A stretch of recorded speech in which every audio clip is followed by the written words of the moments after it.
கணபதியே வருவாய் அருள்வாய்.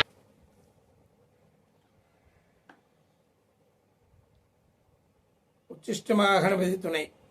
புரட்டாசி மாத ராசி பலன்கள். அருள் அஸ்ட்ரோ டிவி அன்பர்களுக்கு வணக்கம், வாழ்த்துக்கள். உங்கள் ஜோதிடர் அஸ்ட்ரோ ராம்குமார். தமிழ் மாதங்கள் 12, கிரகங்கள் 9, ராசிகள் 12. தமிழ் மாதங்கள் சித்திரை, வைகாசி, ஆனி, ஆடி, ஆவணி, புரட்டாசி, ஐப்பசி, கார்த்திகை, மார்கழி, தை, மாசி, பங்குனி. சூரியன் ஒரு ராசியில் ஒரு மாதம் சஞ்சாரம் செய்து அடுத்த ராசிக்கு பயணம் செல்கின்ற கிரகமாகும். அப்படி மேஷராசியில் சூரியன் வரும் நேரம் சித்திரை மாதமாகும். தமிழ் மாதங்களில் முதல் மாதம் சித்திரை மாதம். காலசக்கரத்தில் 12 ராசிகளில் முதல் ராசி மேஷராசி. இந்த மேஷராசியில் சூரியன் பயணம் செய்யும் காலம் தமிழ் மாதம் தொடக்கமாகும். சூரியன் 12 ராசிகளையும் 12 மாதத்தில் பயணம் செய்யக்கூடிய கிரகமாகும். சந்திரன் ஒரு ராசி 2.25 நாளில் பயணம் செய்யக்கூடிய கிரகமாகும். புதன் ஒரு மாதம் ஒரு ராசியில் இருந்து மறு ராசிக்கு செல்லக்கூடிய கிரகம். சுக்கிரன் ஒரு மாதம் ஒரு ராசியில் இருந்து மறு ராசிக்கு செல்லக்கூடிய கிரகமாகும். செவ்வாய் 1.5 மாதங்கள் ஒரு ராசியில் இருந்து மறு ராசிக்கு செல்லும் கிரகமாகும்.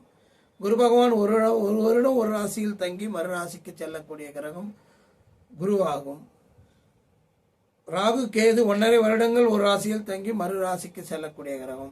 சனி பகவான் 2.5 ஆண்டுகள் ஒரு ராசியிலிருந்து மறு ராசிக்கு சென்று சஞ்சாரம் செய்யக்கூடிய கிரகமாகும். அப்படி சூரியனுடைய பெயர்ச்சியை வைத்து மாத பலன்கள் கூறப்படுகின்றது. சூரியனின் பயிற்சி மாத கிரகங்களின் பயிற்சியும் அடிப்படையாக கொண்டு இந்த புரட்டாசி மாதம் கன்னியா ராசியில் பயணம் செய்யும் காலமே சூரிய பகவான் புரட்டாசி மாதமாகும். இந்த சூரிய பகவானின் கிரக பயிற்சியும் மற்ற கிரகங்களின் பயிற்சிகளையும் வைத்து இந்த மேஷம் முதல் மீனம் வரையிலான ராசி பலன்கள் பார்க்கின்றோம். இதில் சிவராசிக்காரர்களுக்கு உண்டான பலன்களை பார்ப்போம். சிவராசி அன்பர்களுக்கு புரட்டாசி மாத பலன்கள். தன்னுடைய உழைப்பை முழுமையாகவே குடும்பத்திற்கு அர்ப்பணிக்கும் சிவராசிக்காரர்களுக்கு இந்த புரட்டாசி மாதம் ஒரு புதியதொரு மாற்றத்தை வழங்கக்கூடிய மாதமாக இருக்கும். நல்ல ஒரு அதிர்ஷ்டங்களும் வாய்ப்புகளும் கிடைக்கக்கூடிய மாதம். இந்த புரட்டாசி மாதத்தில் ஒரு புதியதொரு மாற்றம் உங்களுக்கு வரக்கூடிய சூழல் உள்ளது.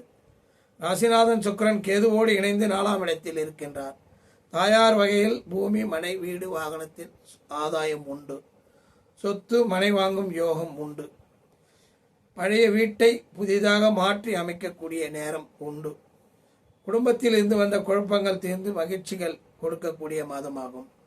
தன குடும்ப வாக்குஸ்தானத்தில் குரு பகவான் இருப்பதால் பணவரவு இருந்து கொண்டிருக்கும். தொழிலில் இருந்து வந்த மந்த நிலை மாறும். புதியதாக முதலீடு செய்யவும் வாய்ப்புகள் உண்டு. வேலை இல்லாதவர்களுக்கு வேலை கிடைக்கும். பூர்வ புண்ணிய ஸ்தானத்தில் புதன், சூரியன் இருப்பது மேலும் நன்மைகள் கிடைக்கும். மாணவர்களுக்கு தாங்கள் படித்த படிப்புக்கேற்ற வேலைகள் கிடைக்கும். 12க்குரியவன் 6ஆம் வீட்டில் இருப்பதால் இதுவரை இருந்து வந்த மனப்பதட்டம், மந்த நிலை மாறி உங்களுக்கு புதியதொரு வேகம் இருக்கும். செவ்வாயின் வலிமை உங்களுக்கு ஒரு வெற்றியை கொடுத்து விட்டு போகும். விடாமுயற்சியுடன் முடிவெடுப்பது நல்லது. நண்பர்களின் உதவிகள் கிடைக்க வாய்ப்பு உண்டு. 10ஆம் இடத்தில் ராகு இருப்பதால் பேராசையெல்லாம் படாமல் இப்போது முதலீடுகள் செய்யும் போது கொஞ்சம் நின்று நிதானித்து கவனமுடன் செய்யவும். லாபஸ்தானத்தில் சனி பகவான் வக்கர நிலையில் இருக்கிறார். அதனால் எங்கும் எப்போதும் பொறுமையாக பேசி வெற்றிகள் பெறக்கூடிய மாதமாக இந்த புரட்டாசி மாதம் அமையும்.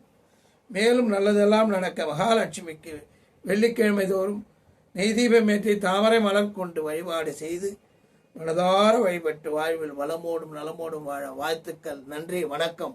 வாழ்க வளமுடன்.